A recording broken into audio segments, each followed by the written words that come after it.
Bueno, y otro de los temas que realmente nos preocupa como seres humanos, como habitantes de este mundo, es la guerra, cruenta guerra, las imágenes son escalofriantes que se está dando entre Israel e Irán, y podríamos decir entre los aliados de Israel y los aliados de Irán también, porque ninguna guerra de este tipo se produce entre dos países solamente, y además amenaza el orden mundial. Por algo Estados Unidos y precisamente el presidente Trump amenazó justamente, pidió evacuar Teherán antes de ayer y está manteniéndose ahí atento a lo que pueda pasar y con la posibilidad también de meterse, así, literalmente. Por eso estamos aquí con Facundo Lucero, quien es analista político y especialmente se dedica a los temas internacionales, porque además nos llama la atención el título y además lo hemos visto, de aliados a enemigos. ¿Qué tal, Facundo? ¿Cómo te va? ¿Qué tal? ¿Cómo están? Encantado de estar acá como siempre. Bueno, ¿de aliados enemigos Israel e Irán? ¿Por qué hablamos así? Así es, porque está bueno para entender qué está pasando ahora, mirar un poco para atrás y recordar que el Estado de Israel, cuando se crea en el 48, todos los vecinos de la parte de Palestina, que fue donde se instaló el Estado de Israel, no estuvieron de acuerdo con esto, ¿no?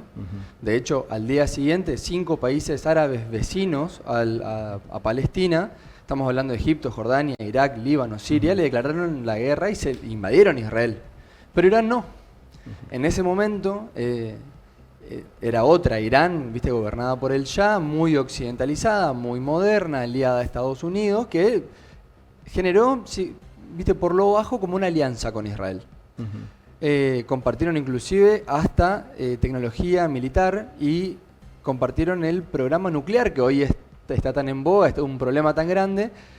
Iniciaron juntos sus programas nucleares asistidos por Occidente, principalmente por Estados Unidos. Había un programa que se llamaba Átomos para la Paz, que estaba... sí, que no terminó siendo muy así. ¿No? Sí. Vaya paradoja. Así es, que Estados Unidos financiaba para exportar tecnología nuclear y ambos colaboraron para empezar su tecnología nuclear juntos.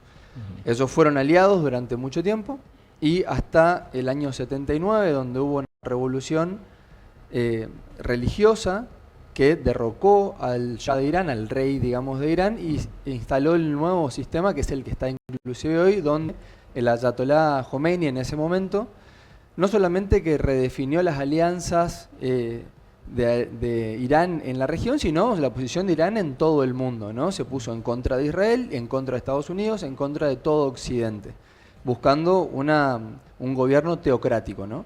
Y ahí empezó esta enemistad que, bueno, viene desde el 79 hasta ahora, con varias características que son bastante particulares. Nunca había habido un enfrentamiento directo como hay ahora. Directo, claro. Exactamente, esto es la novedad, si se quiere. Nunca había habido un enfrentamiento directo. ¿Por qué? Si bien Israel fue atacado por todos sus vecinos en algún momento, los pudo repeler a todos y les pudo ganar las guerras a todos, a Egipto, a Siria, a todos. Entonces, Irán, ¿qué hizo? Armó una red de milicias paramilitares con el objeto de contener a Israel en su zona, ¿sí? Estamos hablando de Hezbollah, que es por ahí la más conocida, pero también acuerdos con Hamas y con otras milicias en los países vecinos, inclusive hasta en Yemen. Entonces, era de alguna manera Israel contra estas milicias hasta este momento, ¿no? Y ahora es, bueno, directamente contra el Estado iraní. Uno de sus hijos directos, podemos decir, tecnológicamente hablando. Y sí, podríamos decir. Es el... A ver, ¿qué es lo que está pasando? O los bendecidos con su tecnología, digamos, armamentista, porque de alguna forma Irán tiene más poderío que todos los otros países que vos estuviste nombrando hoy. Principalmente... Por lo que se ve, digo, ¿no? A ver, no estuve en Irán ni en Israel. Principalmente la diferencia que hay entre Irán y el resto es que Irán tiene un programa nuclear muy avanzado. Claro. ¿Sí? Los demás lo tuvieron, lo entregaron y así también los invadieron, que ojo, es el principal aprendizaje, si querés, de las ayatolás de Irán es no resignes tus armas nucleares porque si no terminás como le fue a Saddam Hussein, por ejemplo. Afganistán. ¿Sí? Como le fue en Irak a Saddam Hussein o como le fue a Gaddafi en Libia, por ejemplo. ¿Sí? Que ellos, al entregar, si se quiere, su régimen, inclusive con su armamento nuclear, con sus procesos de desarrollo de tecnología nuclear, porque no llegaron a tener la bomba, los terminaron invadiendo. Entonces, ¿cuál es la lección? Si tenés la bomba, no te joden. Ujú. Sí, parecido a Corea del Norte, por ejemplo, para llevarlo a otro lugar. Corea del Norte, ¿por qué amenaza todo el tiempo con que tiene una bomba nuclear? Para que no lo jodan, para que no lo invadan, para que lo dejen tranquilo. Entonces, de alguna manera, en Irán están intentando hacer lo mismo. Ahora, eso significa una amenaza para Israel. Y una amenaza también para América del Sur, para Argentina, porque hoy lo decía en la editorial, Cristina todavía tiene pendiente una de las causas que tienen que ver con un posible pacto con Irán. No hay que olvidar del atentado a la DAIA, a la Mutual Judía, del atentado a la embajada, de la cantidad de muertos que hubo aquí en Argentina en 2 atentados, del cual hoy no hay responsables directos. Si bien es cierto que hubo investigaciones, que cada día se pudo acercar más o menos a lo que pudo haber pasado, en concreto hay muchas familias que siguen pidiendo justicia. Aquí hay integrantes de la comunidad judía de la ciudad de Resistencia, que cotidianamente se habla de todo esto, y el ciudadano común se pregunta, digo, estoy en Buenos Aires, ¿puede de alguna manera afectar de que Milei estuvo en Israel, estuvo en el Muro de los Lamentos y habló también del traslado de la capital a Jerusalén? Si se quiere hoy, el interés de todo el mundo es contener el conflicto en esa región y que no salga. Inclusive el interés del mismo Estados Unidos. ¿Sí? Desde Israel están intentando todo el tiempo vincular a Estados Unidos al conflicto para que sea determinante a la hora de su resolución. Pero, obviamente, hay dentro del mismo Partido Republicano y Demócrata de Estados Unidos, están los que se dicen aislacionistas, que es de alguna manera los que les reclaman al gobierno, nosotros no tenemos nada que ver con este conflicto y no tenemos por qué meternos ahí. Entonces, que lo solucionen ellos, que no se meta nadie de afuera y que lo solucionen entre ellos. De alguna manera, siempre hay actores de peso regional que se muestran preocupados para un lado, un poquito más preocupados para un lado que para el otro y demás, pero Rusia, China, todos están intentando que el conflicto quede ahí, ¿sí? Sobre todo porque hay cuestiones nucleares en el medio. Por lo tanto, podríamos decir que hasta ahora el conflicto no escaló con aliados por fuera de la región. Pero lamentablemente nadie puede asegurar que eso no sea así. Hay estudios de inteligencia que planteaban que había células de Hezbollah en la triple frontera. Bueno, te iba a preguntar, Daniel Eguiazú, que nos está viendo, dice, dame tu opinión sobre este tema. Me pide que opine también sobre el caso de Mereciano. Bueno, vaya si hay mucho por opinar.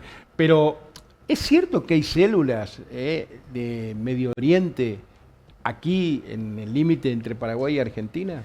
Ya nos estamos metiendo por ahí en informes de inteligencia que no tienen, no tienen un grado de certeza tan alto, de confiabilidad tan alto, pero sí es verdad que ha trascendido información, de que estas células existen. Esto no quiere decir que tengamos que transmitirle pánico a la población de Chaco, pero sí es verdad, no sé si te acordás que hace unos años habían hackeado la página de la Municipalidad de Resistencia atribuido a Hezbollah. Entonces, de que ha habido trascendidos de información que dicen que esto es así, lo hay. Pero sin embargo el conflicto hoy está contenido en la región y hay muchos intereses de países mucho más importantes que Argentina en la escala internacional haciendo mucha fuerza para que no salga de Medio Oriente este conflicto y que de alguna manera se solucione. Ahora, hacia el futuro, ¿qué es lo que podemos esperar de este conflicto? Ahí va la pregunta. Exactamente, es Israel, por más que bombardee Teherán entero, es muy difícil que pueda frenar el programa nuclear de Irán, ¿sí? Porque ya están en un estadio de su desarrollo bastante avanzado. Mira, para hacer una diferenciación, el uranio enriquecido al 5% es el que se usa para energía nuclear. Y si está enriquecido al 99% se usa para bombas nucleares. Esos ya están en el 60%. O sea, ya claramente no es, por más que quieran decir lo contrario, ya no es para energía, ¿no? No es para fines pacíficos. Entonces, la verdad es que esos están a un año, como mucho, 1 año y medio, de tener una bomba nuclear. Y como es tecnología que está desarrollada hace muchísimo tiempo, la verdad es que no es muy difícil que lleguen a una bomba nuclear. Por más que les bombardeen Teherán entero, por más que les destruyan todas las instalaciones de investigación y que les maten a todos los científicos, como hasta ahora están haciendo a través de operaciones de inteligencia de Israel, lo más probable es que Irán siga empujando para tener la bomba y la consiga. Hay varios teóricos que lo que plantean es que las bombas nucleares, lejos de generar más problemas, más inestabilidades, generan paz. ¿Sí? Una hipotética igualdad de condiciones en cuanto a las armas nucleares de Israel y de Irán podría llegar a solucionar el conflicto lejos de agravarlo. dicen algunos teóricos. Porque es como que quedamos en tablas, ¿viste? Quedamos Sí, empatados, no nos jodemos más. Un dato curioso con respecto a esto es que Israel nunca admitió públicamente tener armas nucleares, pero sí dejó trascender a todo el mundo que las tiene. Se calcula que tienen entre 80 y 90 ojivas nucleares, ya puestas en cohetes, digamos. Entonces, se supone, según estos teóricos, que el equilibrio de poder, los teóricos realistas de las relaciones internacionales plantean que la paz se logra en el equilibrio de poder. Cuanto Irán más armado esté, paradójicamente, menos lo van a joder y más, de alguna manera, en igualdad de condiciones y pacífica va a estar la región. Esa es una de las posibles soluciones. La otra solución es que este conflicto siga escalando y de alguna manera lleguemos a una guerra total, lo que se supone que todo el mundo quiere evitar y es el escenario más improbable hoy. Con esto se acaba la Guerra Santa, ¿no? Esto ya es una guerra de intereses, nuclear, económica, financiera. Sí. Porque antes se hablaba de Guerra Santa, se culpaba a Dios de todo. Sí, la verdad es que sí. Se ha matado tanto en nombre de Dios que se ha matado tanto en nombre de Dios. Es difícil darle un cariz teológico a esto. Ya no, hace muchísimo tiempo que dejó de tener que ver con una guerra santa, ¿no? Estamos hablando de cientos de años que dejó de tener que ver con una guerra santa.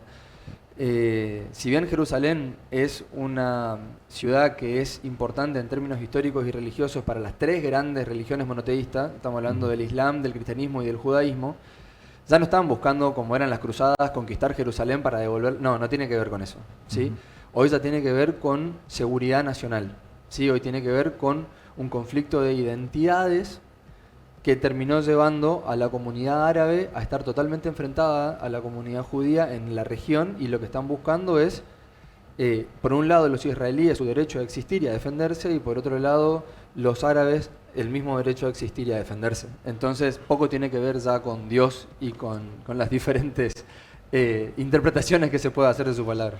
Bueno, muchas gracias, Facundo. Por favor, encantado como siempre.